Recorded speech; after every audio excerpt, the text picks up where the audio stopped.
about a lot of things here in the cemetery as we move through the cemetery, but I want to tell you a little bit about cemeteries to start with. Of course, burying the dead, as far as history goes, we can document burials clear back to 100,000 years ago. And they carbon dated some graves that were excavated that date that far back. So it's in our culture, it's in our nature to, quote, revere our dead, either by burying them in the ground, consuming them by fire, or burying them up above ground. So as we go through this cemetery, bear in mind that this still is a cemetery. It is to be revered, and there is to be reverence here, so please, and I know no one would do this, but please respect as we go through the cemetery. Again, these are people's loved ones here. The Alliance City Cemetery is a product of city ordinance created in 1863. And the reason why the fathers of Alliance at that time deemed a public cemetery is that there were no public cemeteries in the area. The Civil War changed the entire landscape of America, culturally in any and every respect. And one of the respects that it changed America culture was that before the Civil War, cemeteries, unless they were on the East Coast, and most of those were a part of a church or part of a person's property, a farmer's property, or a home that had a lot of property. So public cemeteries were not in being. However, the Civil War started sending home those who became sick by illness or were wounded and later passed or were killed actually in the war and being sent home. And they overwhelmed church cemetery lots, and they overwhelmed people's personal farms, etc. So something had to be done because the train station kept collecting.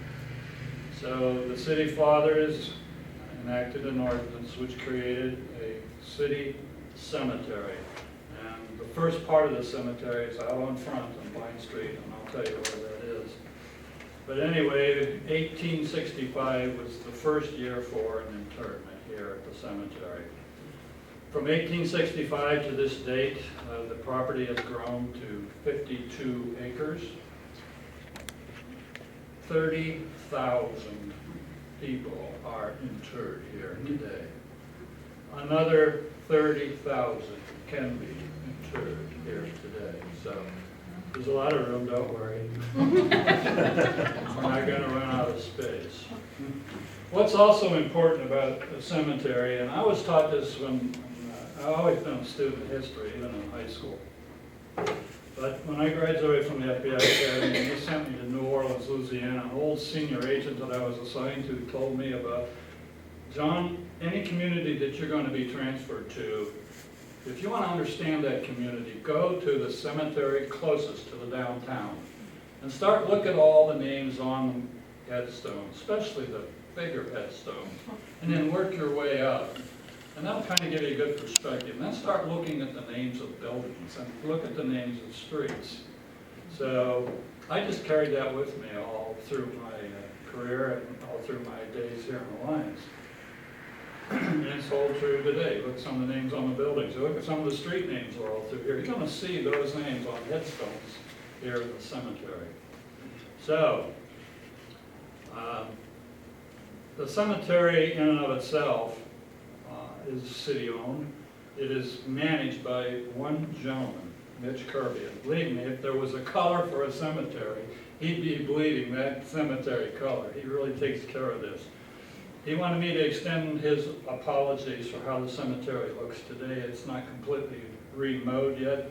We had some pretty nasty weather, particularly last weekend, caused a lot of sticks and debris to be strewn around the cemetery. So his two-man crew, that's all that takes care of the cemetery, has been busy trying to at least get the cemetery safe to walk through for the people who visit the cemetery all the time.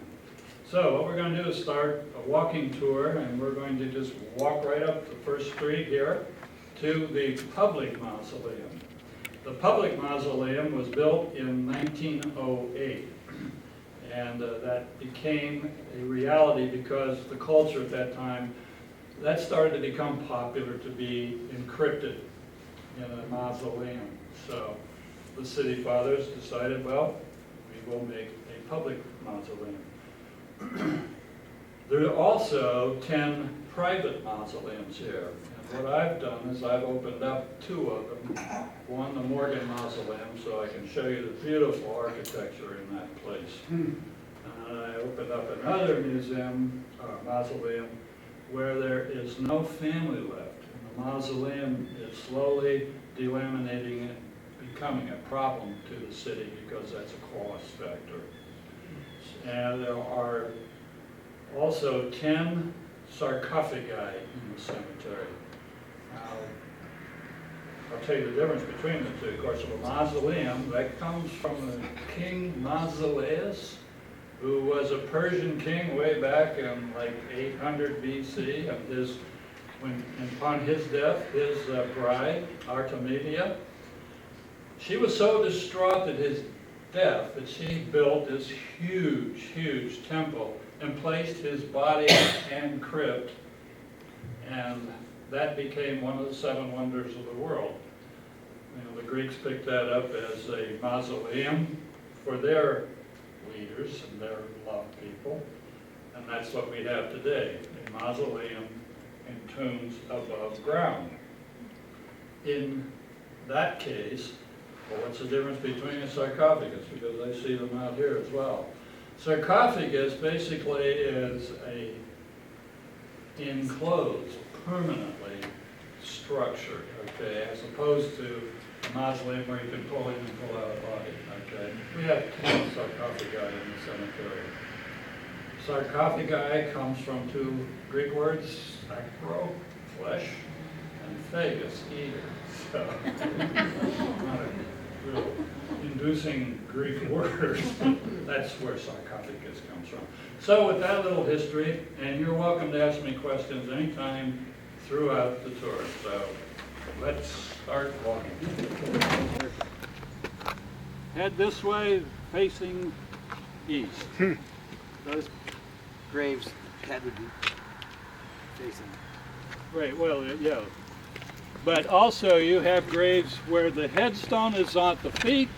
You have headstones that are at the head. It's basically where it fits in the cemetery.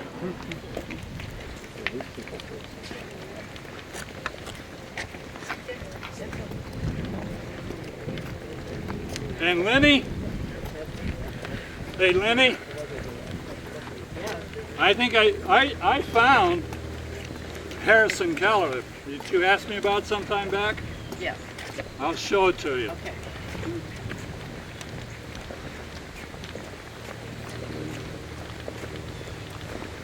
Over there you can already see 3 of the mausoleums. Those are all the private mausoleums.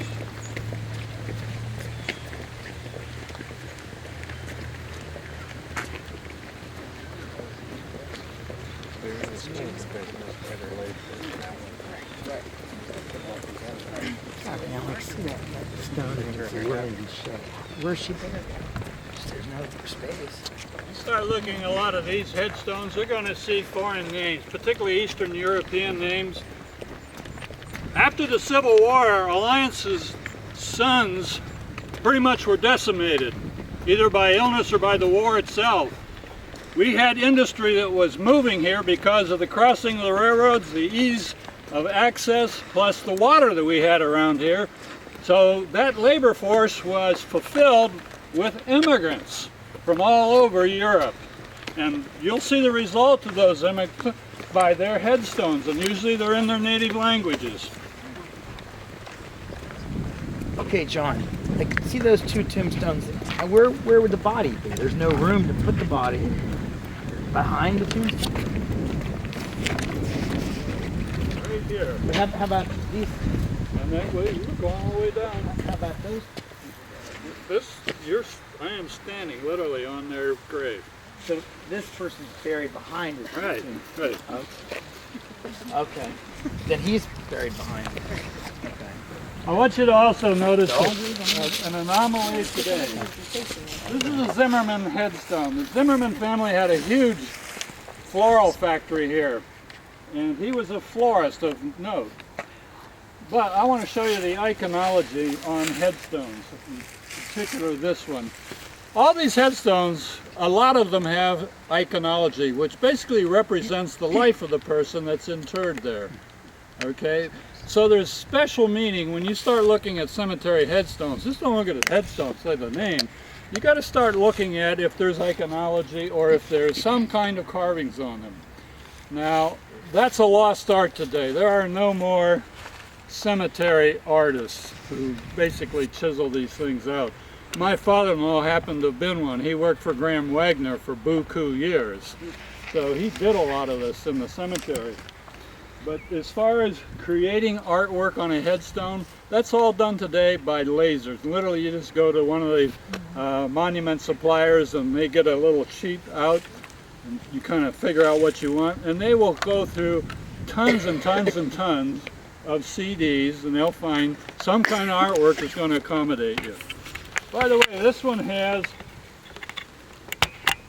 a symbol of purity, and this basically is the Madonna lily. And you'll see floral arrangements on headstones, and you'll see fauna, and you'll see a lot of symbolism. That all is going to tell you something a little bit about that person interred there, even if you never heard of the name.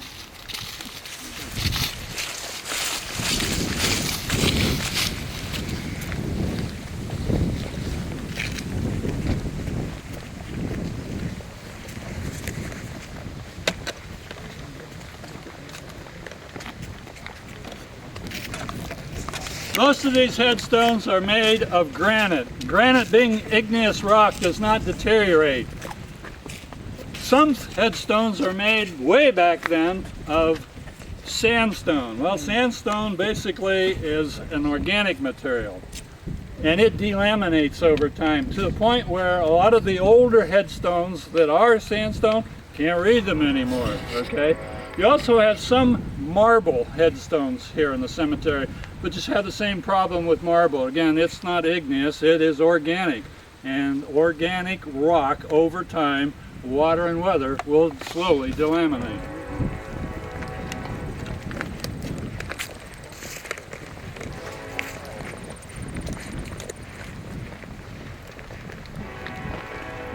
I think everybody knows this is our public mausoleum, and it needs help.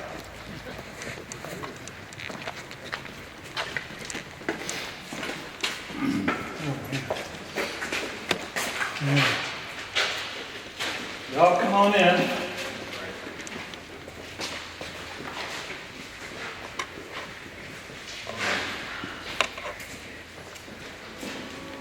Yeah, this place is 107 years old. Anyway, it's only about how you find the markers.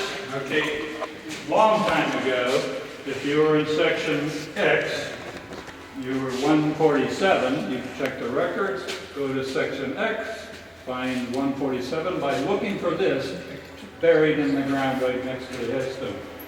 Well, then they started going to this, which is metal.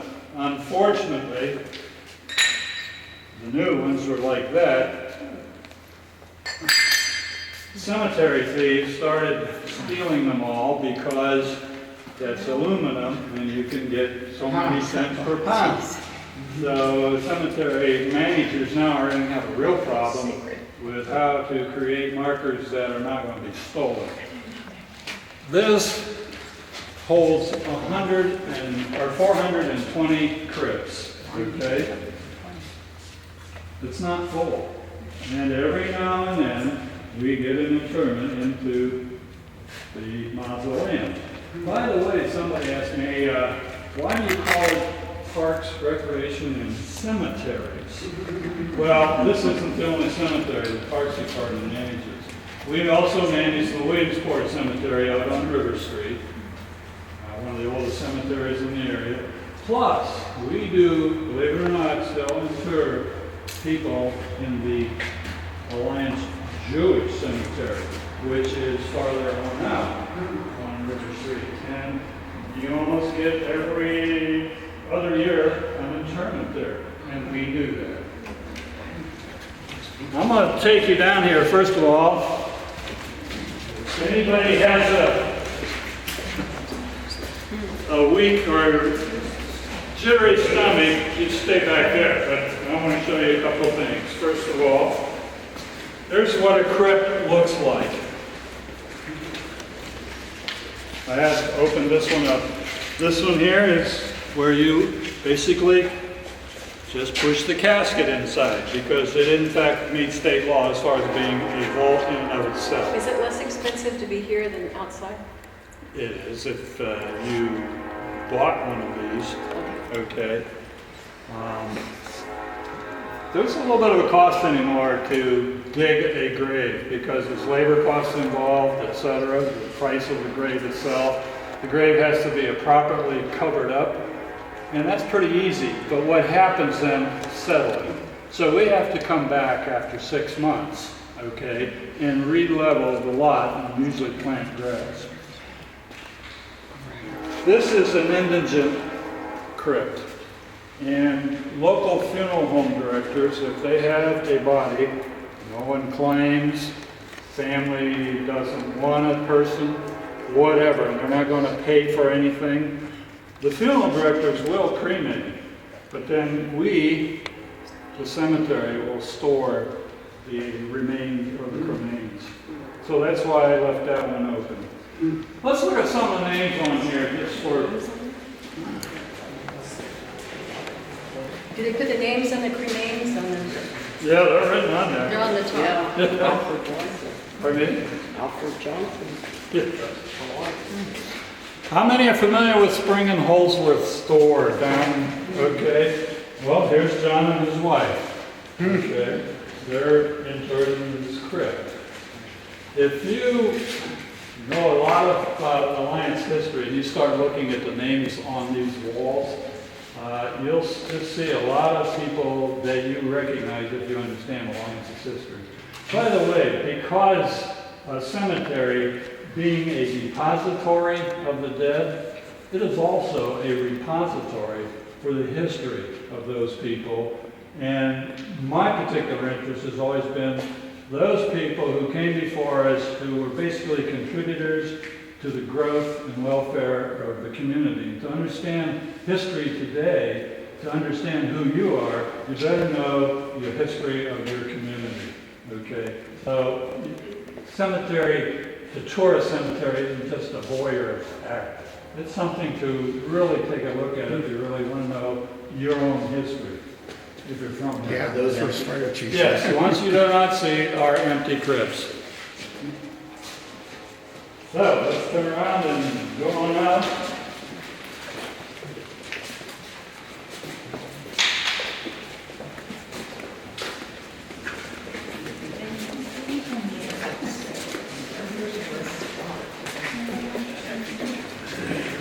Yes, Cassidy, you might recognize the name Cassidy.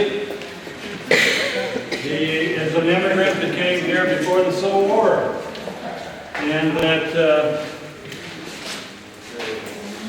the name Cassidy Turkle Christian Funeral Home ought to ring some bells because there are a lot of Cassidys buried out here. But that gentleman there is one of the earliest. Is that the latest burial? These 80 in the 80s? I don't know, there's some in the 2000 here.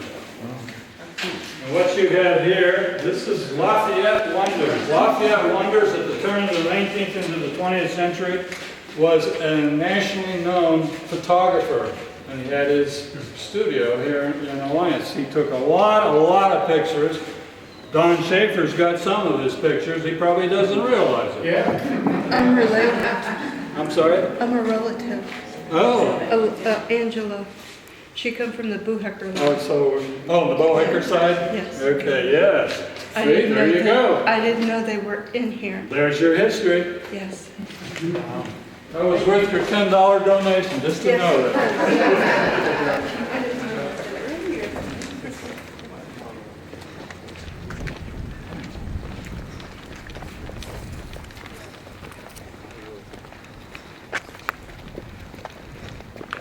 There are 3 areas in the cemetery that are specifically dedicated to veteran use. The more modern veterans dedicated area is right in this area down here, almost to where those shrubs are. We have an area that's for the Civil War veterans and World War I and Spanish War veterans, as well as World War II. So there are veterans spread around all through the cemetery, but there are dedicated areas if you care to buy a lot because you specifically want to be with your fellow combatants.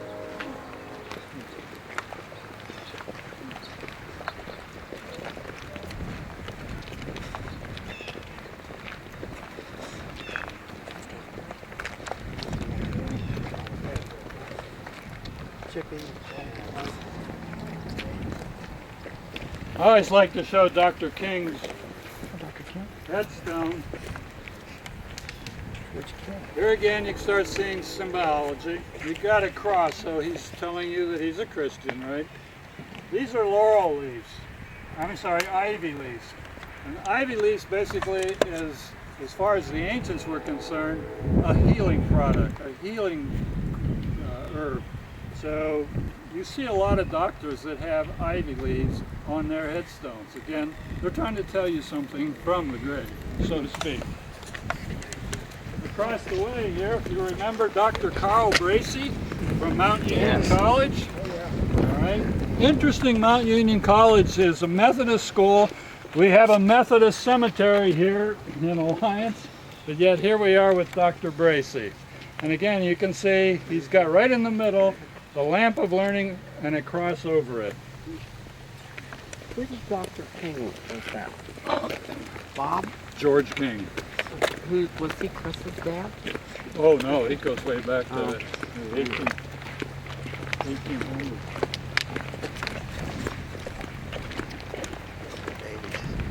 What you see behind this fence, it's all debris that we collect from grave sites. You'll be amazed at the things that people put on the grave sites of their loved ones. And they are not to be disrespected. Are we not to think that, oh, they're material, okay? They do have meaning to somebody.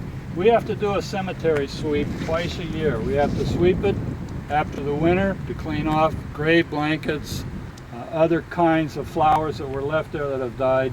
All that's placed back in there and sorted. And a lot of families, when they purchase a grave site, they sign a little card if they wish to be notified as far as if something was taken off their grave and it's placed back there. We notice them so they can come get it. We do that twice a year. Right down there in the 1920s is a gazebo sort of structure. It is Greek, classic Greek architecture, and it is the Veterans Memorial, and that's where you hold the Memorial Day services every year for Alliance.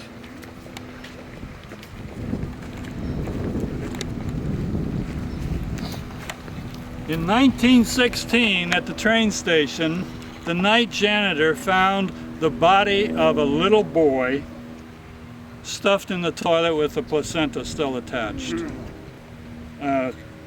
Obviously, they couldn't determine who the mother would have been, most likely because it was at the Sauerbrück House train station that the mother was on the train and just moved on. The local fathers brought the baby out to this cemetery and interred it. And it says, the unknown baby boy. Over the years, a myth has developed over this grave. You see those flowers there? Those flowers, for years on years on years, have been put on this grave. This person that did this wanted this little unknown boy to be known, okay? I know who she is. She's no longer with us, so I guess I'm free to tell, but it was Ina Scotty Hayes. No kidding. I call her the mother of this cemetery because she was on the cemetery commission before we as park people took it over. And let me tell you, her blood ran cemetery colored as well. Someone else is doing this now. Someone else, and I'm going to tell you.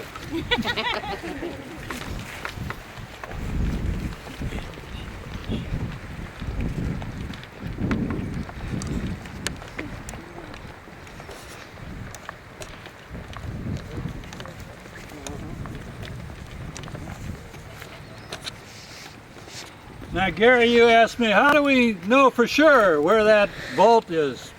Well, we have a rod. It's about this high, and we literally punch it right down until we hit it. Okay, so we can know right where the dimensions are. That is particularly useful for graves that are probably vaulted. Don't forget, prior to 1918, the cemetery regulations were just how local people wanted to do it. There wasn't any state requirement. So without vaults, and back then the caskets were wooden most large, you know, obviously they rotted over time and sunk in, so you don't know where the body was. But again, because of the age, and if there's something that's open and in proximity to that, they will try and determine as best they can where that grave site was, so they don't interfere with it when they open up the new grave.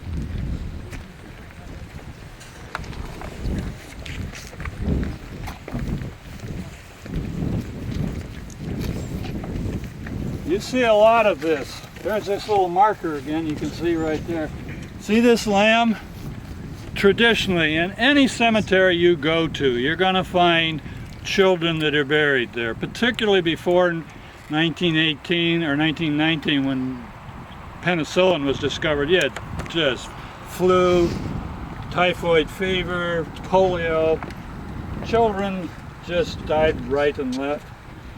They were represented in cemeteries by a lamb. So anywhere you see a lamb on a headstone, 9 times out of 10 you know that's going to be a child.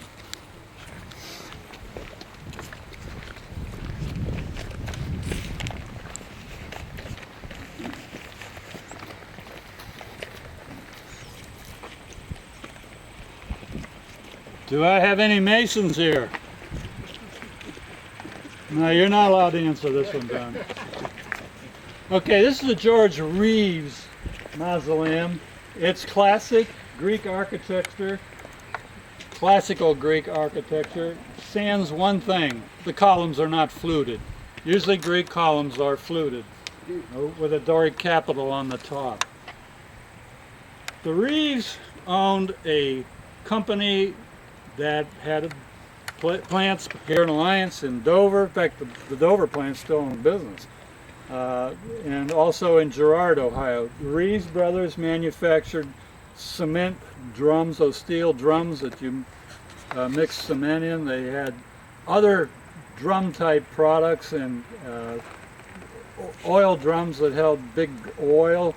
The Reeves brothers here in Alliance went bankrupt twice and eventually went out of business, but they sold their facilities to Babcock and Wilcox, which today is PTC. Okay. If you look here, if you look on, this is laid out in a square and then kind of a half circle in the front, but on each of the points of the square there's going to be a plaque. Now obviously that's the triangle and the compass for the Masons, but here you have another symbol particularly, and it says TWSSTKS. Now don't say anything, Don. You don't know what that is? I'm surprised. This means the widow's son sent to King Solomon. Now what's that trying to tell you? That is a symbol for somebody who's extremely high up in the Masonic order. Okay, so this gentleman here, George Reeves, wasn't just special to the local lodge, but he was special nationally, okay? So, again, you can tell a little bit by, obviously, the money, because this is rather expensive. This used to have an endowment, and the endowment took care of this. The endowment has run out, so now the city cemetery folks themselves, they basically have to take care of it.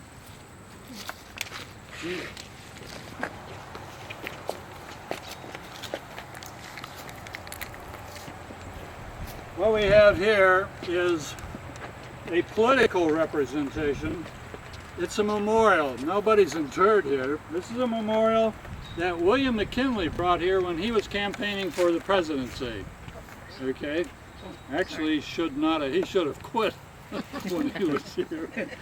But anyway, back then in political campaigns, what you had, a president would bring some kind of a battlefield memorial to a community when he was going to give a campaign speech. So it's exactly what William McKinley did. He brought this piece of steam pipe from the United States ship Maine, which was blown up in Manila, Cuba, Havana Harbor, thank you. And obviously that was America's excuse to get involved in the Spanish-American War, even though the ship itself blew up because of an internal problem, okay? You have a lot of Spanish War veterans buried in this area as well. So we're going to do a little cross-country walk. And be careful because the ground, over time with graves as is natural occurrence, sinks.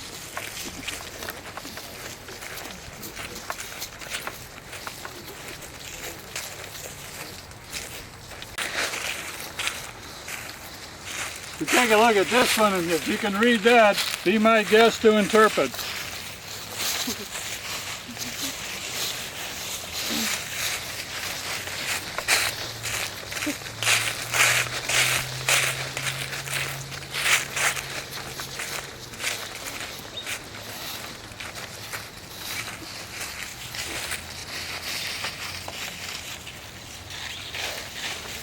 You gotta get up close to see this one.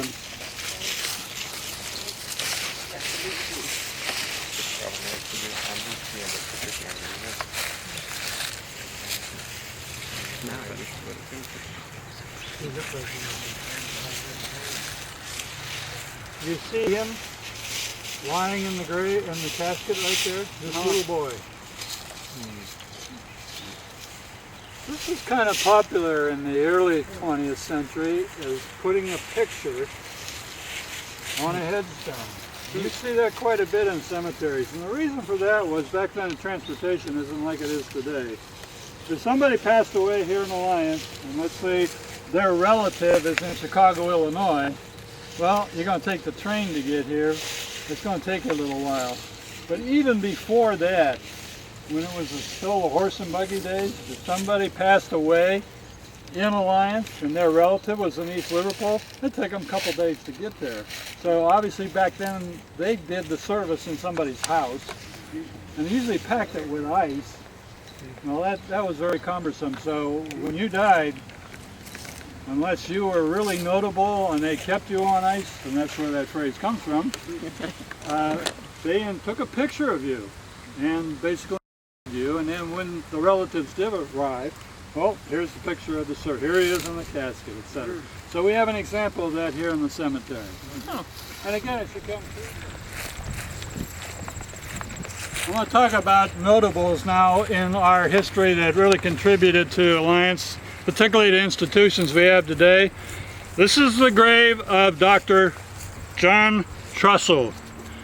Dr. Trussell office, if you remember where the old Heggies building was downtown, his office was on the second floor for years. But what's unique about Dr. Trussell is that in 1900 he purchased a home out on the corner of Rice and Arch Street.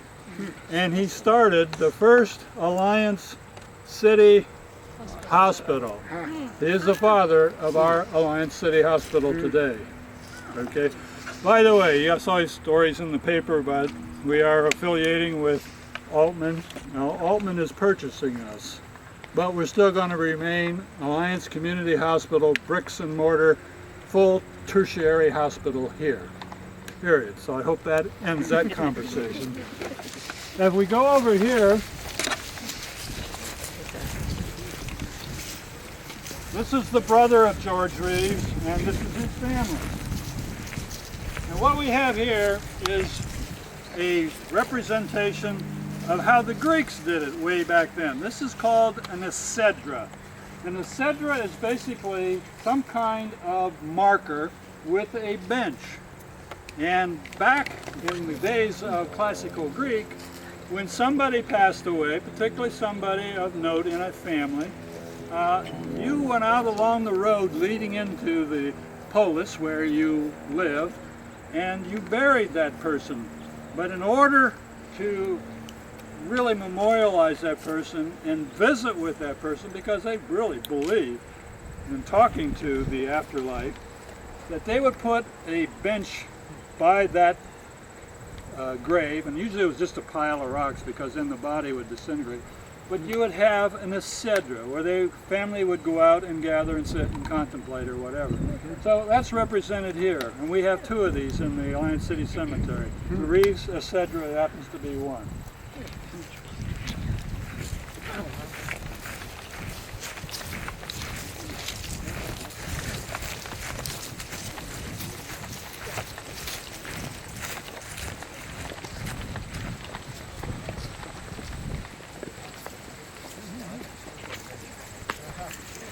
C.C. Davidson. Look at the symbol on his headstone. Tell me what he was. Professor. Close. Teacher. Teacher he was. Pastor. He was the superintendent of the Alliance City School System. And he was very progressive. And he had a sizable library. And when the city fathers, the movers and shakers, not the political fathers, decided that we needed a library that was outside the confines of the superintendent's office. So he donated some of his volumes as well as others, and they had the creation of the Carnegie Free Library. So he's the ones that's kind of involved in the whole process of a public library. And you know who paid for that Carnegie Free Library? Not Carnegie. Andrew Carnegie. Andrew Carnegie was also responsible for the Hill Green Lane organ that is in the First Presbyterian Church downtown. What are they going to be doing with that organ when they move? That's a good question. That's a good question. We have a reed walking with us. And there are a lot of reeds in this cemetery, and I really like this headstone because it's indicative of Art Nouveau.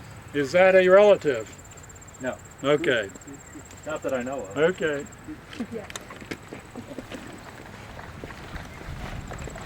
This is the headstone of the Rickert family. The Rickerts had a huge confectionery and candy store, and Don, it was located on the first floor of the Crew Opera House. Oh, was it? Yes, and if you look in your pictures, you'll see Rickert Brothers Confectionaries.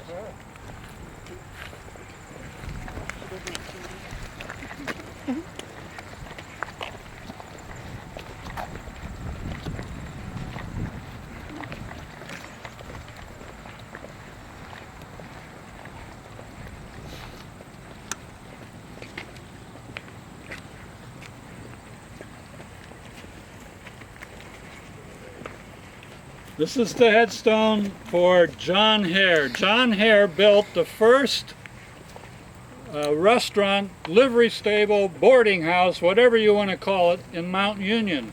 And Mount Union at that time was a stopover from Salem to Canton, basically on the Conestoga Wagon Trail. And John Hare built an establishment to have people who board there overnight. However, he got into a little spat with the city fathers at that time in Mount Union. He wanted to serve alcohol, and alcohol was a forbidden thing up there.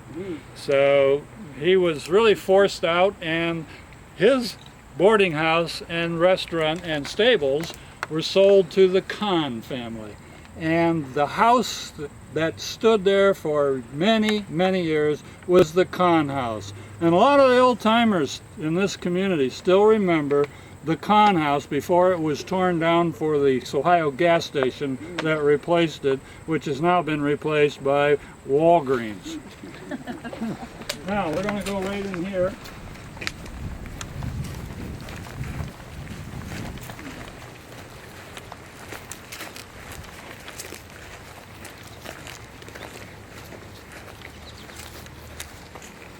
While this mausoleum says Lamborn, it also has a name underneath it, Zhang. Julius Zhang was a well-known jeweler here in Alliance around the turn of the century. And of course his son married a Lamborn, and the Lamborn flower business. So he inherited from Leroy Lamborn the flower business. So many of the Zhang family, this is their final resting place, as well as the married-in Lamborns. This is not where Levi is, so I'll show you where he and his family is. What we have here, and this is something really special to Alliance, and I don't think Alliance really realizes it unless I keep advertising. This is the Weibrecht statue. Uh-oh. Whoa. That fell off. Okay? Yes, I'm okay. Okay. I didn't want to Okay. hit him. Colonel Charles Weibrecht had a long military history. He's from Alliance. His father was John C. Weibrecht. We'll visit his grave next. But anyway, he brought the first battalion of volunteers in the Spanish-American War from this area to the Spanish-American War. After that, he remained in the Army and was eventually a colonel. He fought in World War I over in France. He was the last American soldier to officially leave Europe. The American Expeditionary Force was commanded by General John Pershing. And General Pershing told Colonel Weibrecht, you are to stay here and see that every American soldier who wants to go home is mustered home. So he did not get home until mid-1919, and we're going to hear about that story later. But his brother had a son, an 18-year-old son, Edgar Weibrecht. And Edgar Weibrecht was also over in Belgium fighting. And he got sick while he was over there, and he died 9 days before the armistice was signed. So Ben Weibrecht, who is a brother of Charles Weibrecht, when he was in New York City on business, he read in the newspaper in New York City about an artist by the name of Pietro Montana installing a doughboy statue at the Woodlawn Cemetery in Brooklyn. So he went out there, and lo and behold, he met with that artist and contracted to have a sculpture of a doughboy for his son. Who is Pietro Montana? Google it. You'll find that he was an extremely well-known sculptor and painter in the late 1800s, early 1900s. There's only 4 of these doughboy statues. And I've been working with a PhD professor in New York who has done a study on Pietro Montana and the doughboy statues. And you will see on this, here's his name, Pietro Montana. And he had 2 types of doughboy statues.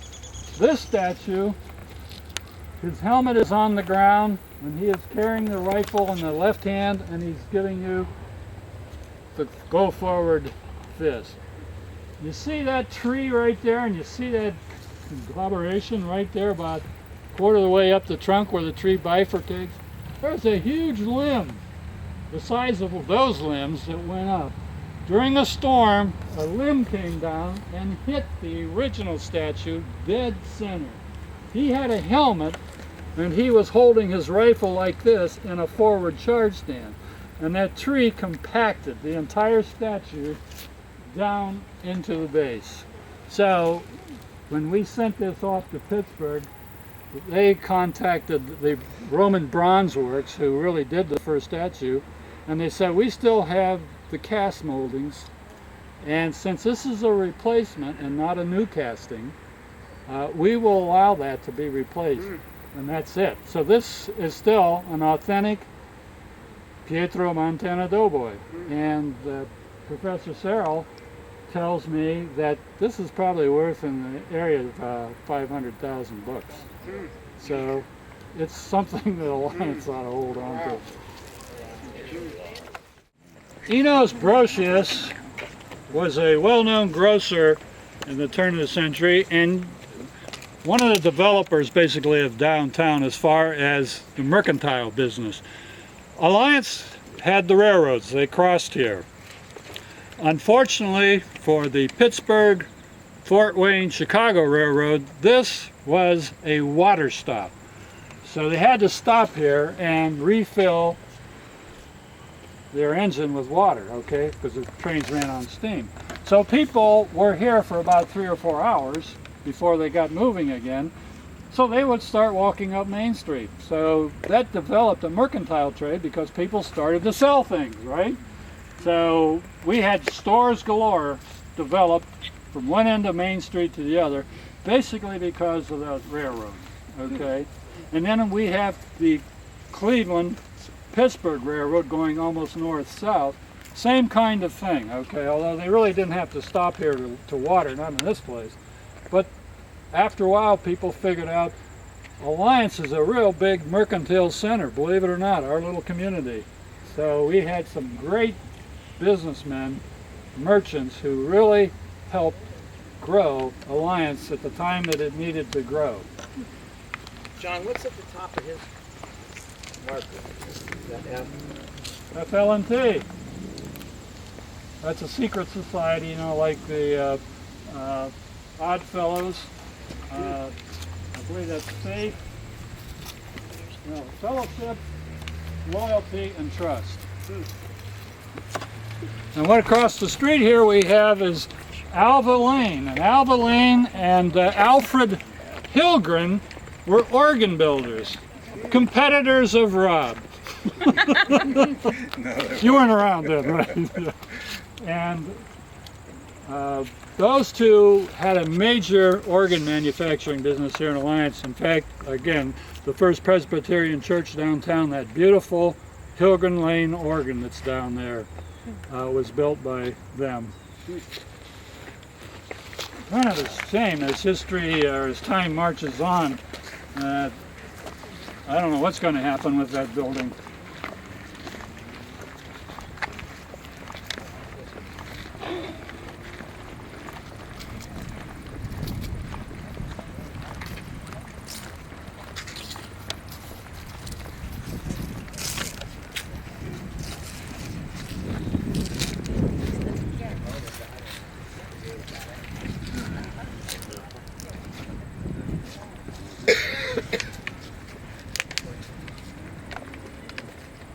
You make it along, Rex? Yes. Okay. This is the grave marker of Johann Thibaut Werbrecht, for those who can't speak German, okay? John Thibaut Werbrecht. He came here in the early 1840s as an immigrant from Germany, or actually Alsace, if you know where Alsace-Lorraine area is. He's from that area. He came here literally from Steubenville, where he first hit this area, and came up here on a Conestoga wagon. And he was on his way to Chicago, believe it or not. And some German people met him at the station where the Conestoga wagon eventually needed to get food, etc. And they convinced him to stay here. So he built a lumber yard on the corner of Columbia and Linden. And then eventually moved that lumber yard out to across from where Alliance Steel Foundries is today. And it became one of the biggest lumber yards in this whole area, western Pennsylvania, Ohio, southern Ohio, and as people move west, even to Indiana, they wanted things, lumber, they usually came back and got it from Werbrecht.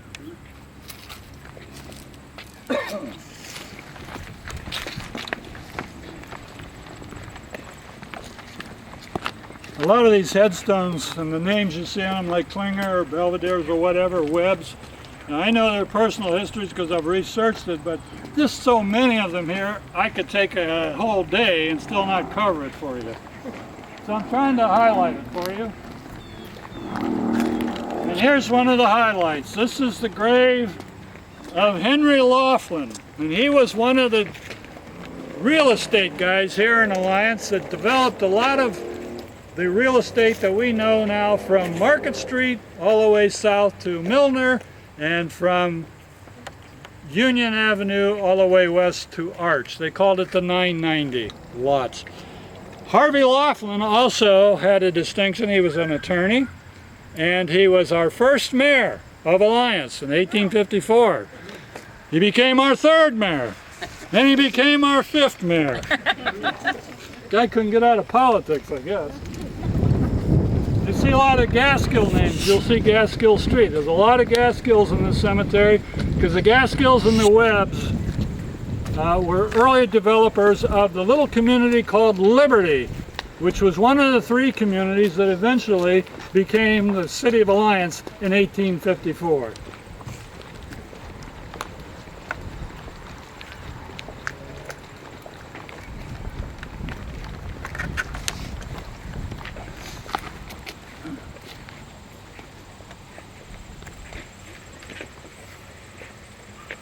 B.F. Rosenberry, he had a brickyard and a brick plant on the corner of Rosenberry and the Avenue, which we now call Mount Union. Okay?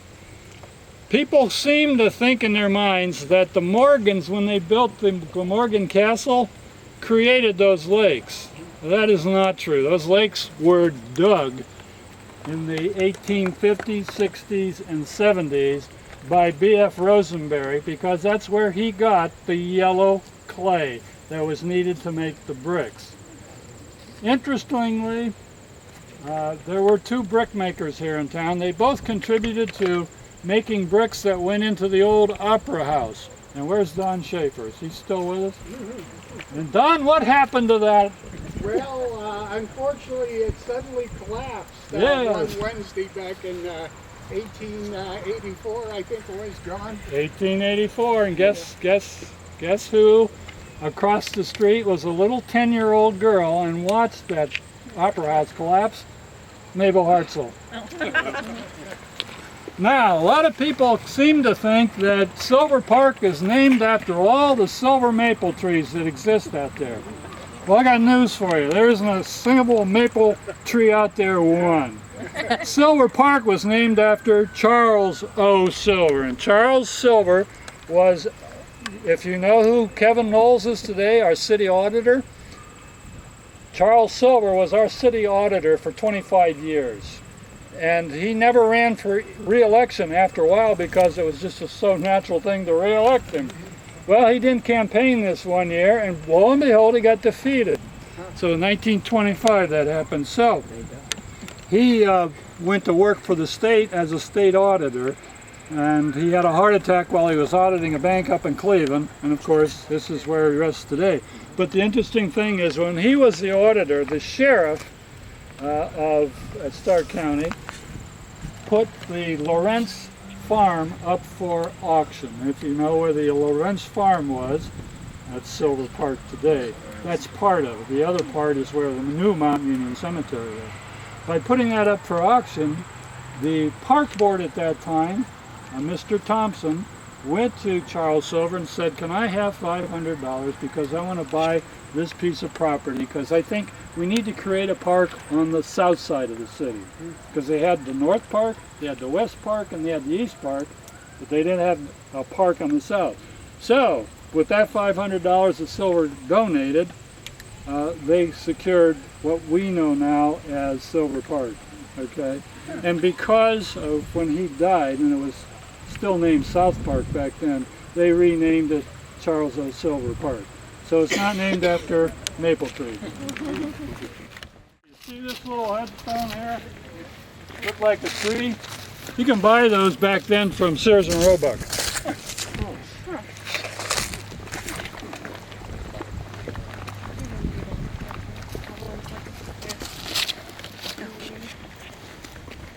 We do have an Ohio historical marker for the cemetery, and basically it's for the Sultana Memorial.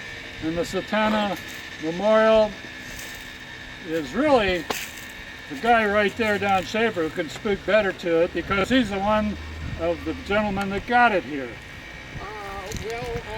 Boy, the Santana was a steamship that was loaded with tired Civil War veterans, and boy, I think there were what, 1,700 soldiers.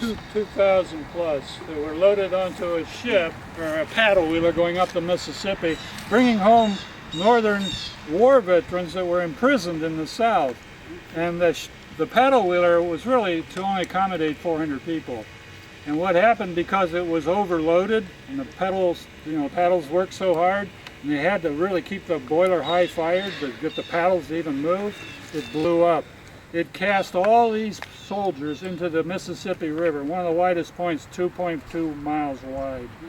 And they were so emaciated because of the years of internment that they couldn't swim to shore. So, Don, there's 7, right? Yeah. There's 7 from the Ohio Volunteer Regiments who were on the Sultana, and while they're not buried here, this is a memorial to them in this cemetery. Around the corner we have the headstone of Abraham Greenewald. And Abraham Greenewald was a young farmer boy from here who enlisted in, was the 112th or the 15th, I forget which. One of the volunteer companies, and went off to the Civil War. And as a result, after the Civil War is over, because of his actions, he was awarded the Congressional Medal of Honor. The only gentleman in this whole area that was awarded the Congressional Medal of Honor. I can tell you how it happened. In the Battle of Franklin, it was Pembridge and Hood opposite each other. And there was a river that goes through Franklin, Virginia. And for the first 2 days of the battle, it went towards the Confederates. They were winning those battles. On the night of the second battle, the story goes, that Private back then was Private Greenewald, and 5 of his buddies had gotten into some spirits and got a little bit loopy and swam across the river in the darkness and slipped into a tent, the first tent they came to, and took the battle flags and a firearm and a sword and swam back across the river. Little did they know that they were in John Bell Hood's tent and took John Bell Hood and his commander's battle flags. And why that was so important is because we didn't have communications back then like they have now. You moved your troops by a battle flag. A company had its battle flag, a regiment had its battle flag, a corps had its battle flags, okay? And by the battle flag is where the commanders would move their troops. John Bell Hood, absent his battle flags, they say that was so confusing that morning that he lost that battle. The Battle of Franklin was won by the Union and stopped the northern advance of John Bell Hood in Tennessee. So after the war was over and viewing those records, they awarded Abraham Greenewald and his 6 buddies the Congressional Medal of Honor. A weird story. Because they were drunk.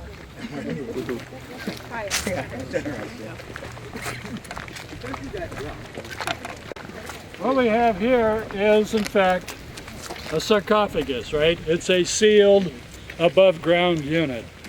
It's, for its day, it's very expensive, but Sarah Schurz Phillips was the daughter of A.B. Phillips, and A.B. Phillips was also interred in there. He was the first the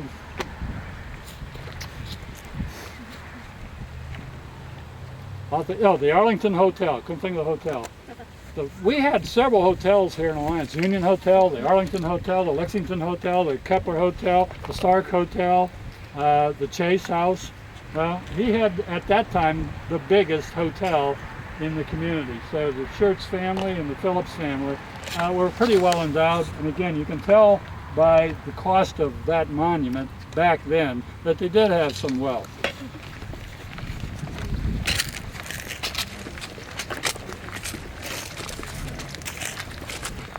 This one is the gravesite of the Schaefers. Samuel Schaefer was a trustee of Lexington Township. He also had the first house in the Village of Freedom that was a brick house. And when the Cleveland-Pittsburgh Railroad came through, the officials stopped at Mr. Schaefer's house and said, we're building this railroad coming through here. We really need a place for our employees to stay overnight. He volunteered. He volunteered his home, and later that home then became the first post office up in Freedom. Across the way, you have the headstone of John Purdy. And John Purdy was the first sexton of this cemetery. Back then, a cemetery director was called a sexton. Today, usually the sexton is a part of the church system that has a church-owned cemetery.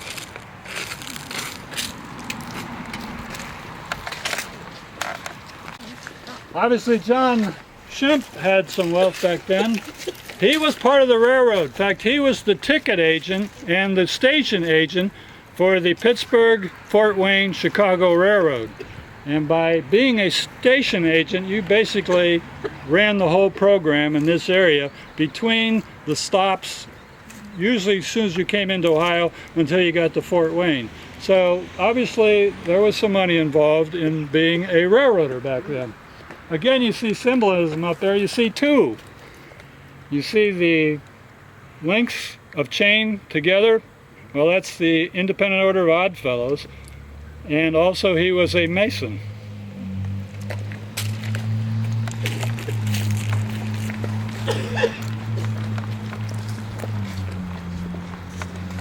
Dr. Charles Kay was one of the first two physicians to come to Alliance. And his son, Charles Y. Kay, had a hardware downtown, and his home is where the new Dollar Tree is today. You see that down there? It says Hester. That's the headstone of Matthias Hester, and that's his family.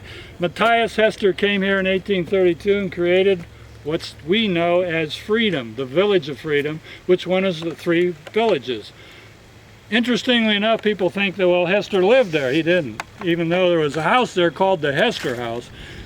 After he laid out the Village of Freedom and he married a Gaskell, he married a Grant.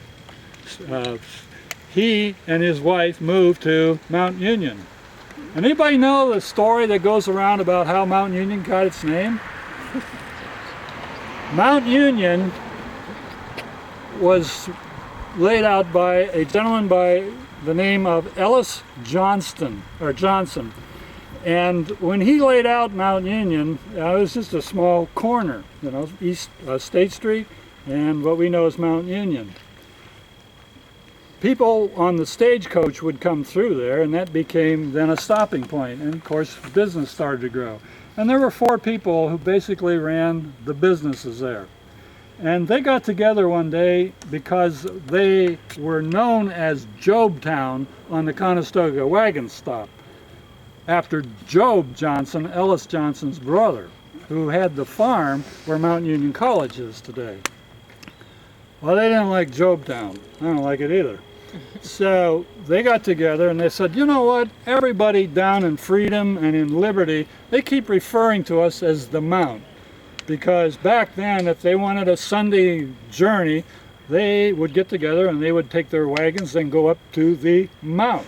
And since we are a union of 4 businessmen, as far as how we regulate what goes on here in Mount Union, well, let's just call ourselves Mount Union.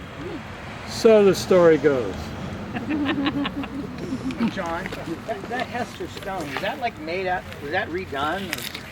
Or, it looks new. No, but I will tell you about that in a minute.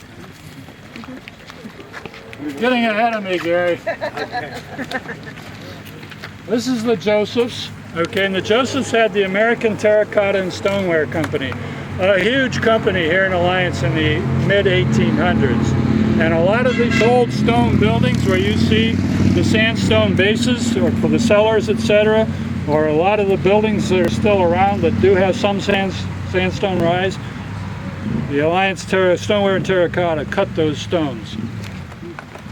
And you see the Teeters monument down, or the headstone down there. You see how the hood on that? You see headstones all through cemeteries with that kind of a hood on it. That's called Art Nouveau. And that was about 1880s to the 1920s. Art Nouveau is an architectural form was in vogue, okay? So you can easily tell an Art Nouveau headstone by the bonnet top that you see there. By the way, Elias Teeters was a businessman here in Alliance who had his son basically come right up the street with a plow to mark the edge of Alliance, okay? It used to be Main Street until regular Main Street became Main Street.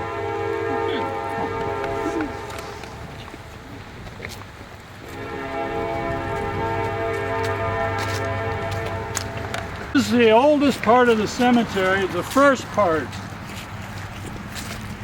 Now there's some headstones in here where people have passed away prior to 1865, the date the cemetery basically started business. Now how could that be? Well, they were disinterred and reinterred here from the old Mount Union Cemetery in 1900. Now, if you don't know, the old Mount Union Cemetery used to be located in that grassy front part of the CED Electric Distribution Building. If you don't know where that is, what's the name of that restaurant right there? Chives, yeah. That little patch of front lawn there, that's deed restricted. That's why it's like it is. That was the old Mount Union Cemetery. Part of those people were brought out here. The other part were taken to the new Mount Union Cemetery, which abuts along Silver Park. And if you ever walk around Silver Park, which you should for exercise, if you notice as you come up towards the tennis courts and the basketball court, if you notice to your left, right inside the fence, you'll notice a row of tombstones all clumped together. Those were the tombstones from that early cemetery, Mount Union Cemetery, when they, again, tried to disinter people. Back then with no vaults or anything, all you had basically was a headstone. So the ones that they couldn't identify and didn't know, they put those headstones back there, and that's why they're back there on that row like that. I'm still trying to figure out who this guy is. This whole family is, I cannot find them anywhere. I'm still researching.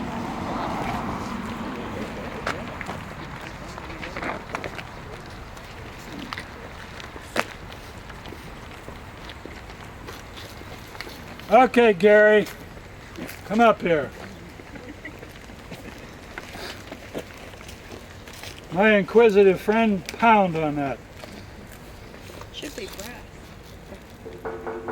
Pound on it. It's metal. Again, the cost to do marble or the cost to do granite or even the cost to have sandstone done was expensive, okay? So some smart entrepreneur down in East Liverpool figured out that if he could make headstones out of a product called white zinc, which is pot metal to us. So you could easily have a rather annoyed a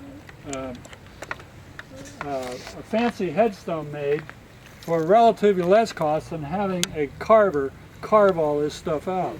So all you do is just make a sand mold, pour the white zinc into the sand mold, and you have yourself a monument, and you can put in little plaques and plates with whatever you want on there. In this case, Don Schaefer, this is A.J. Jones.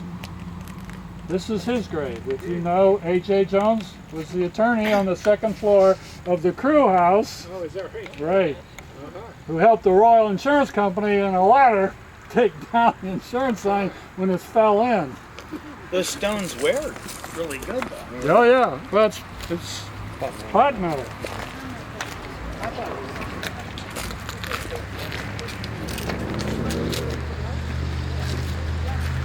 Any ladies here in cirrhosis?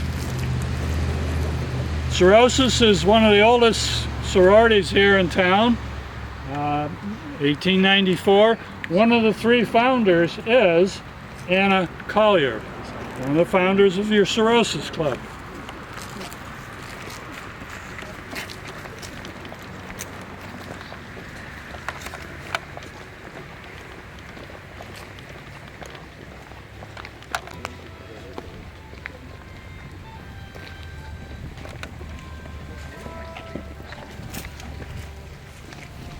about 1850 through to about 1880, Alliance was basically the agricultural implement making capital of the United States. As people moved west, of course, they populated the farms and they needed farm implement to do their farms. Amos Coates, here in Alliance, started a company called the Amos W. Coates Implement Company. He was very well known. He made some 30,000 hay rakes at that time. What was interesting that why he could sell so many hay rakes was, back then, the original hay rakes was driven by a team of horses, and it was a tooth affair that was canted, so when the horse pulled it up a windrow, it would just shove the cut hay aside. But when you got to the end of the row, you had to basically disengage the team of horses, have somebody hold the horses, while two guys really pulled this rake back around because the teeth were still sticking down. He invented a way where he reached behind, one guy could pull the lever up, which would raise the hay rake tooth or teeth and lock it in place, and then it just merely drives the horses around and start down the other row and back up. That was a major invention at that time, and it created a huge company, the A.W. Coates Company, which occupied all the land in his factory between Linden and Arch Street and Prospect and the railroad tracks.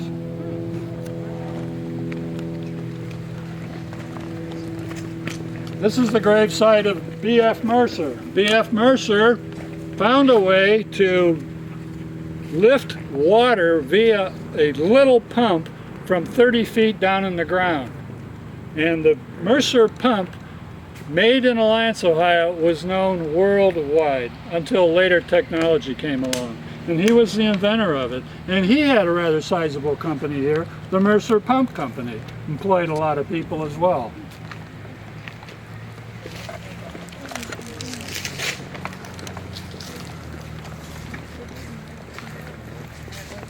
And here you have the headstone, quite a headstone, the tallest one in the cemetery, of Charles Marchand.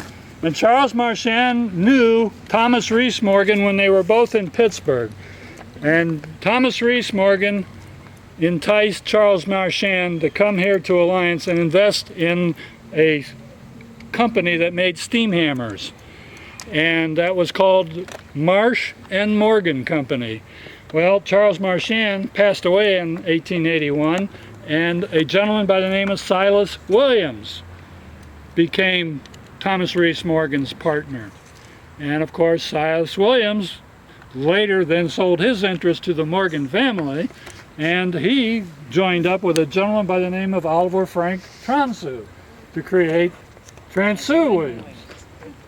Again, these were people who were inventive. They knew how to build things. They created big industries here in Alliance that helped Alliance grow from like a 3,000 person community eventually to 20,000 by the turn of the century. David Timbridge, a coal miner, just a simple coal miner, but they called him the mayor of Goat Hill.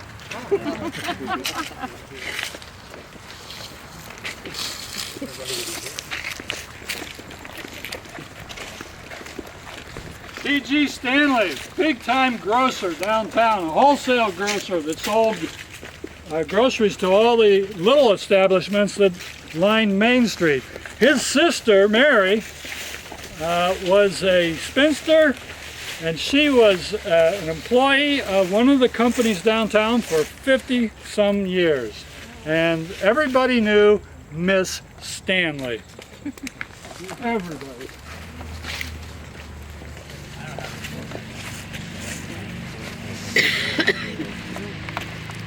As you look through any cemetery, especially older cemeteries, you'll see what they call a sea of vases with shrouds on them.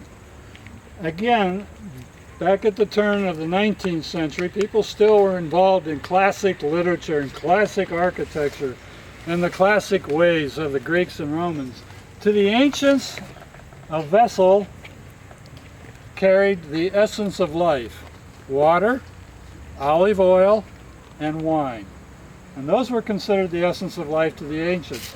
And when somebody passed, basically the vessel was now empty, and to no longer use that vessel, it was shrouded. That's what the symbolism here. And what you see all through the cemetery are these shrouded vases. That's very common in any cemetery, but that's the reason why it is what it is.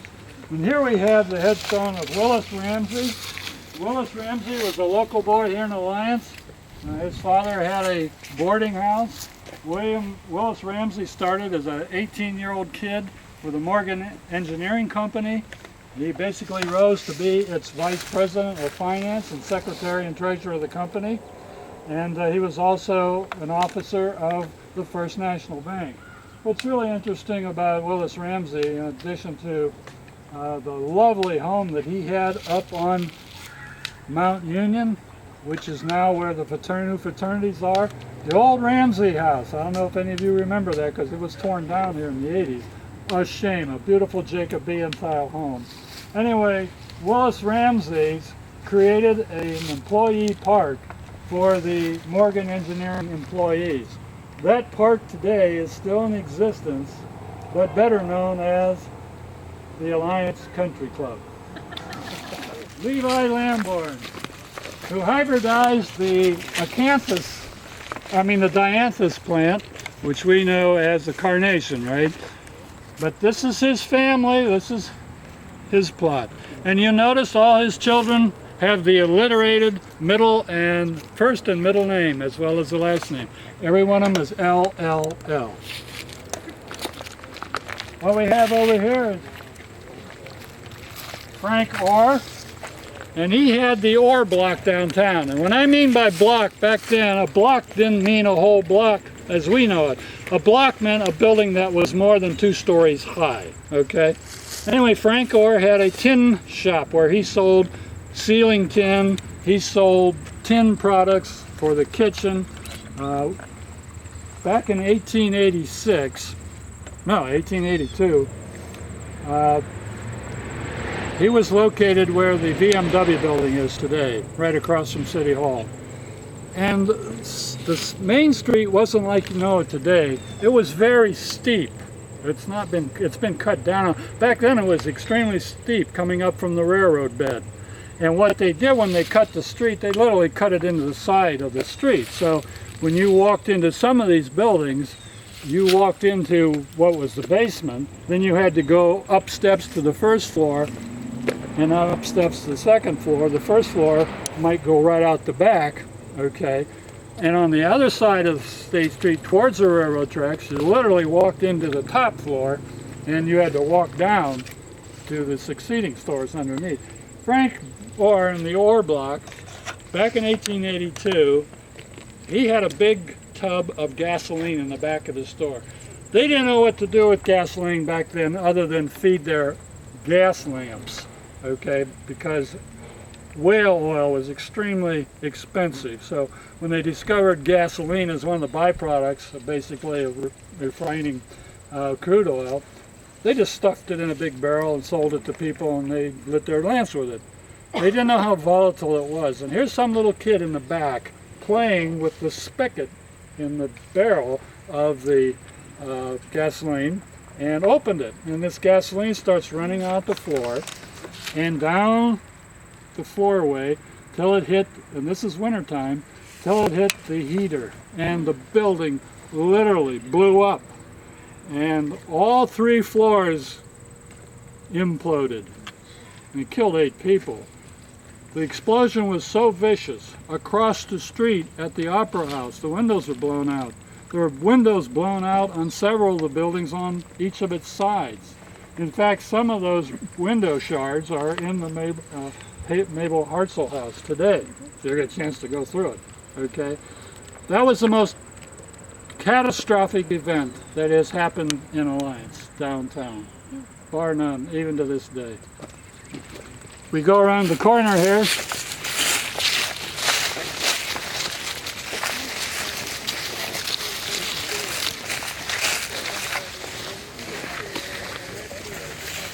We've all heard of the Jonathan Ridgway Haynes home, right? The Haynes home, one of the stops on the Underground Railroad during the pre- and Civil War days. And he is interred here with his family.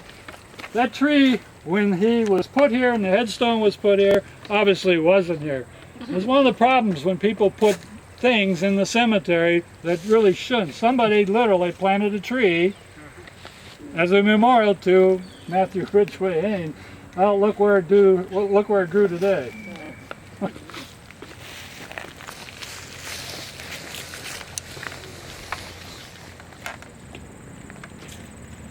You see all sorts of architectural influence here in the cemetery.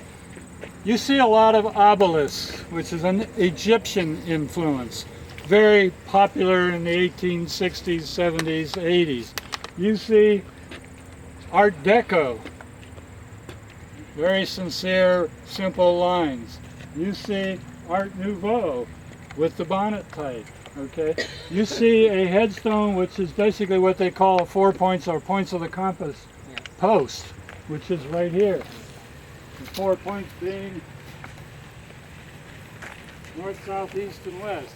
So you see all sorts of demonstrations of architecture at a particular time in American history. So again, if you're an architectural student, or again, you love history, you can tell a lot of things time-wise by just the architecture in the cemetery. How old it is just by looking at it, okay? Just a question. Over here, these people would have to be 150, 160 years old. That's true. Nobody finished up their tombstone. Why is it? Well, I'll tell you what, there's a lot of problems with a cemetery that's public because they sell lots, and they sell lots with the intention of it being there in perpetuity. Well, the cost of the lot, it has to be based on whatever the basic costs are of the particular time you buy the lot. Mm-hmm. But you know, over time, that's not going to basically take care of the maintenance, okay? So, the purchase of your lot basically goes towards that maintenance.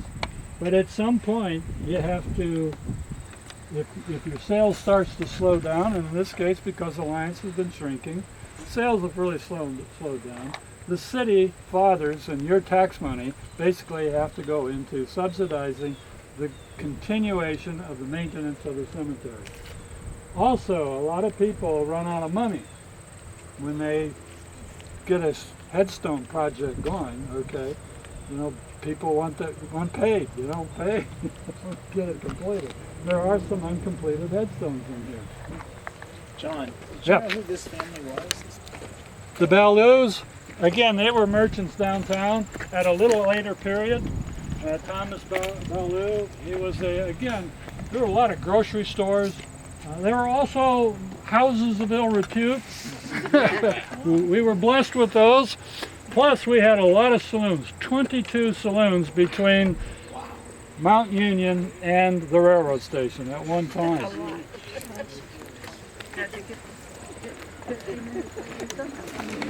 In fact, in 1875, attorney by the name of David Fording, who's in the Mausoleum, he ran on, let's clean up Alliance, let's get rid of the houses of prostitution, let's get rid of all these saloons. And He lost. no, he actually won. He won big time. And 4 years later, though, he cleaned up the city at that time. He reduced the houses of prostitution. He reduced the saloons. When he went for re-election, he got soundly trounced. People want their saloons back.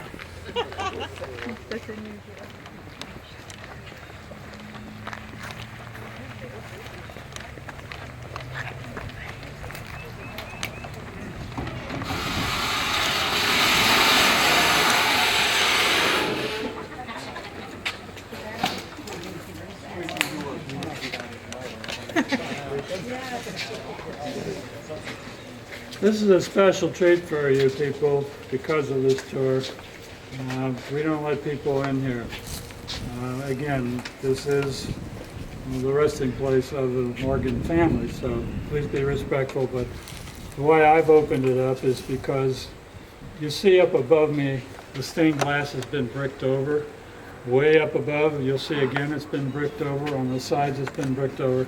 This was some beautiful memorial to the founder of Morgan Engineering, Thomas Reese Morgan. There are 24 crypts in here. There's still Morgan family to be interred here. Okay, but I'll let you go inside and look up at this coffered ceiling, the special architecture, and the stained glass, how beautiful it is. The reason why it was bricked over is fear of vandalism. So, I'll let you go in. Don't spend a whole lot of time because we still have where to go.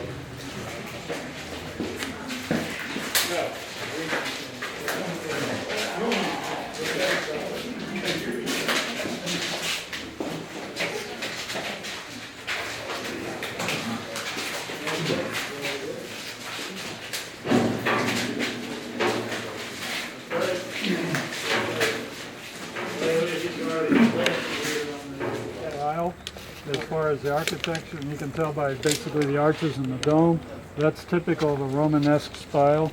Plus the columns have limited fluting, but interestingly they are asymmetrical, and that's a Roman style, so thus the Romanesque of the monument. Again, you can see where it's been bricked over. And as you walk backwards and out of here, you can see the top part where, again, it was bricked over. And again, to preserve that beautiful stained glass. It's unfortunate we have to do that because of vandalism. To take away the serenity of the looks of that. Who would walk into a cemetery just to mess it up? Yes, yes.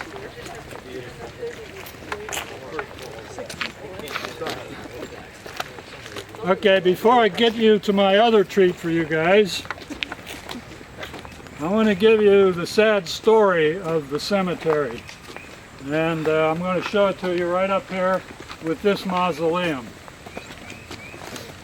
And again, I can take you all through the cemetery because I know the stories all through this, but you know, I am time limited, obviously.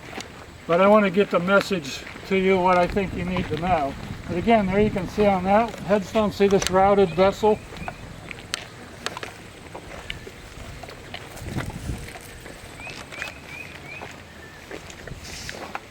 This is the mausoleum of Henry Parth. The Parth family had 3 shoe stores and a shoe manufacturing facility right on Main Street. In fact, one of the manufacturing facilities is where the No Frills was. I think it's a dollar store or something. No, there's so many dollar stores. But anyway, the Parth family, there are a lot of them buried through here, plus Mr. Parth and his wife are buried in here. The problem is, when they purchased this piece of land for the mausoleum, they paid an appropriate price at that time. I'm sure they paid the appropriate amount to have this mausoleum constructed. Here's the problem for all of us today, citizens of Alliance. This is slowly delaminating. If you want to come in here one by one, you'll see, look at the walls, you'll see where the walls are literally delaminating off. You see part of the cover is breaking off. This is all starting to come apart. Wow. There's his casket right there. And the problem is, okay, there is no special set aside. This is only representative of a lot of situations we have in the cemetery where there are not enough dollars coming in order to maintain what needs to be maintained. That's not unique to Alliance City Cemetery. That's the problem with many, many, many public cemeteries throughout the country. Because of their age, okay, and because the need to keep them in perpetuity, it just overruns the dollars that you can expect to reasonably have available. That's why we need the Parks and Recreation type ballot issue, if you will, because we need to take those kinds of dollars out of the general fund, because your tax dollars in the general fund pay for this, and there are no dollars there. You know, city's in trouble, right? Well, here's one of the manifestations. What do? This is slowly just deteriorating to the point it's close to collapsing. So we, being responsible for the cemetery, us citizens, we just can't ignore it. We've got to do something about it. So I just bring that up to make sure you all understand that there's more to this cemetery than just looking at it. Okay? So I'm going to give you, and that's the Oliver Pransu Mausoleum. But now I'm going to end the tour with giving you over to Danny Skivalaki, and he's going to tell you about, in 1919, a tragic event happened here to prominent families in the city of Alliance and Sebring. And just go on up there and avail yourself.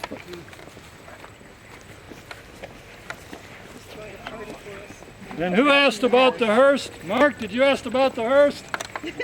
There it is. It's my ride home.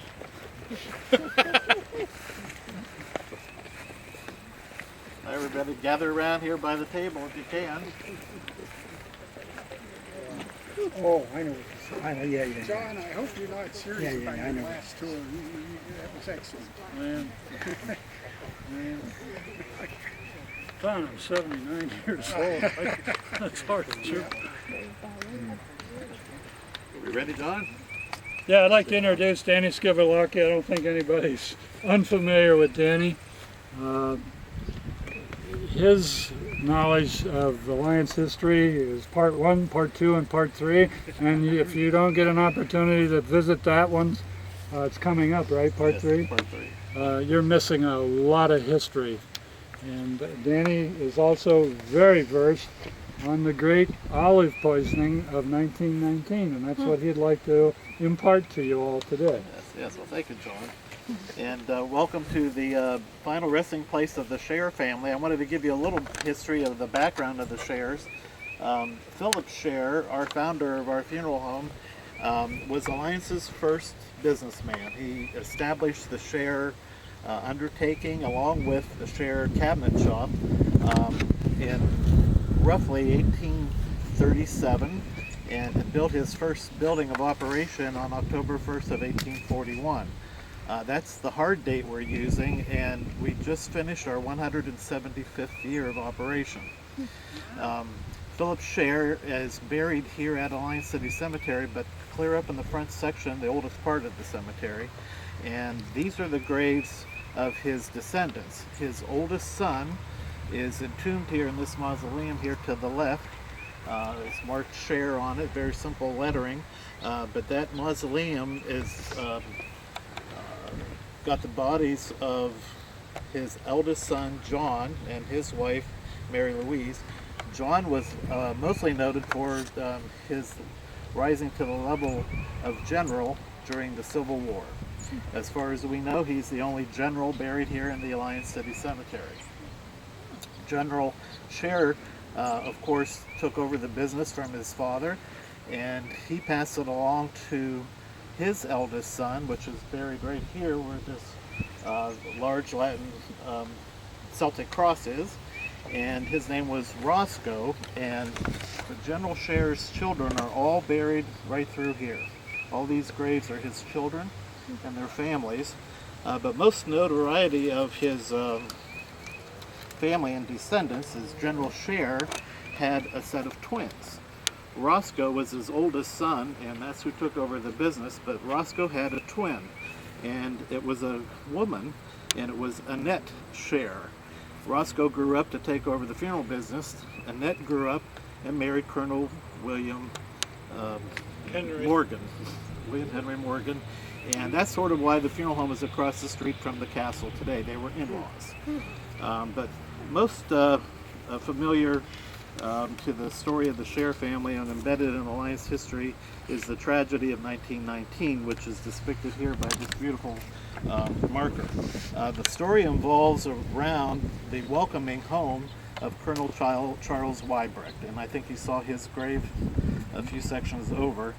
And what was going on was that he was just ending World War I, and he was not coming home with all the other young men. He was stationed in France for the wind down of the war.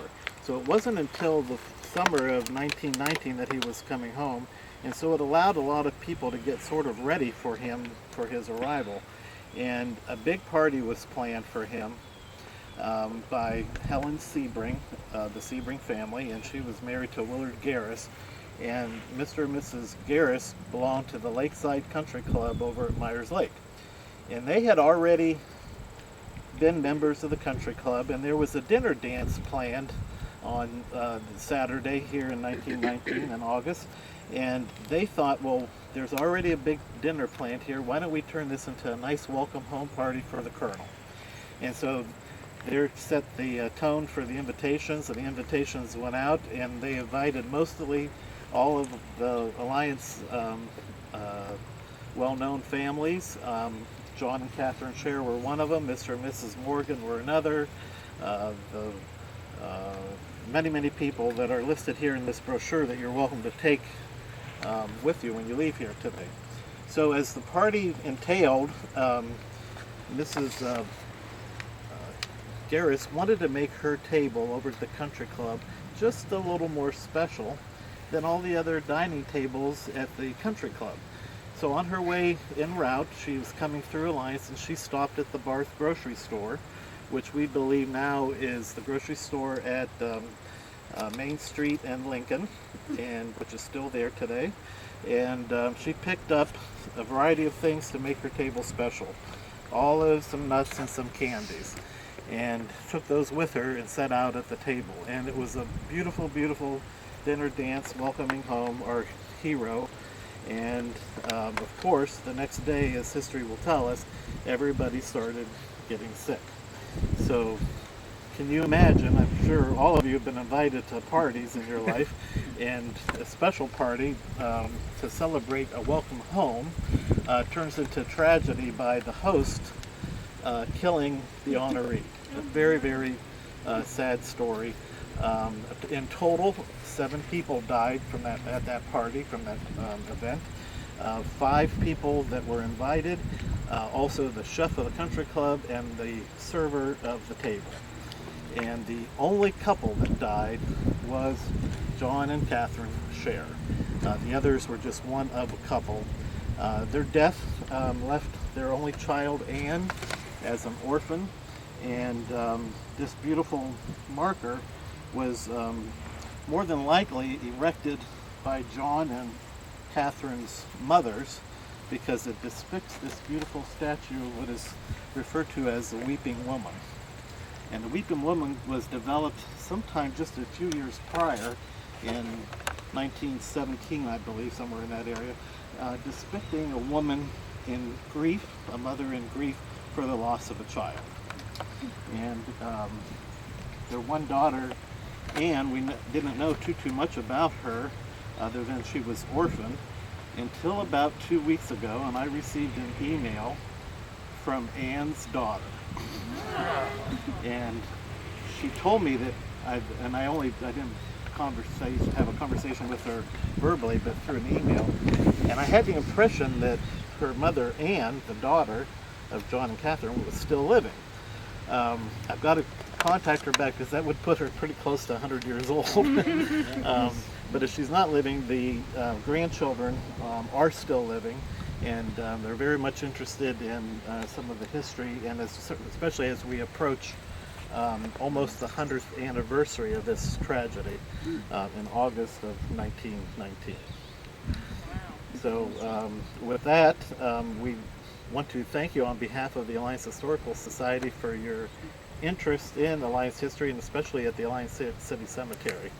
Well, thanks, Danny. What I'm going to do is I'm going to walk everybody back, because we'll stop at William Henry Purcell, and then go on in, and we will conclude. Anybody care for a brochure? Trace of William Henry Purcell. William Henry Purcell is a employee at one time of the Morgan Engineering Company. He was their engineer. And in 1897, when John Reese Morgan passed away, There were 5 brothers involved in running the business, as well as Mr. Purcell. And Mr. Purcell felt that in his position, being an engineer and plant superintendent, that he should succeed the presidency, and the brothers elected instead to co-manage the company for a couple years, and then William Henry Morgan assumed the presidency in 1900. This did not set well with Mr. Purcell. So Mr. Purcell felt, well, if I'm not going to be president, I want to be better compensated for my position. So he sought out Colonel Morgan, better known as William Henry Morgan, and asked for a raise, which was denied, and he said, fine, I'll see you later, and left.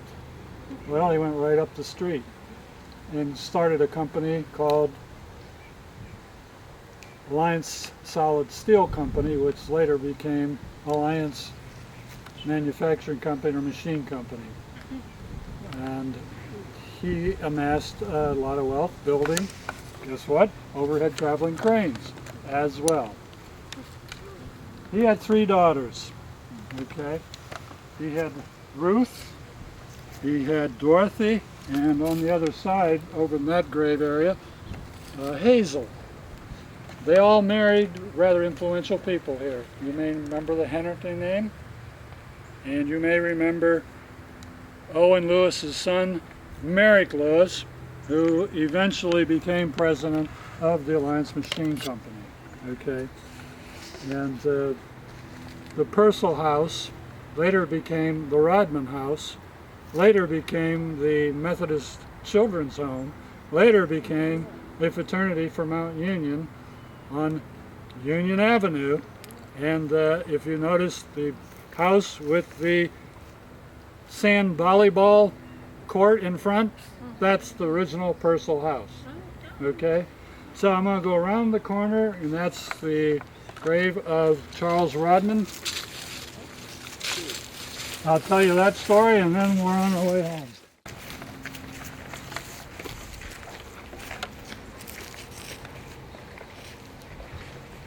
This is the plot of Clarence Rodman. You see the Rodman name on Rodman Park, the Boy Scout camp, Rodman Park out on West State Street, and the Rodman Library. Well, Clarence Rodman married Hazel Purcell, and each community, I guess you can say, at one point in time will raise a homegrown genius.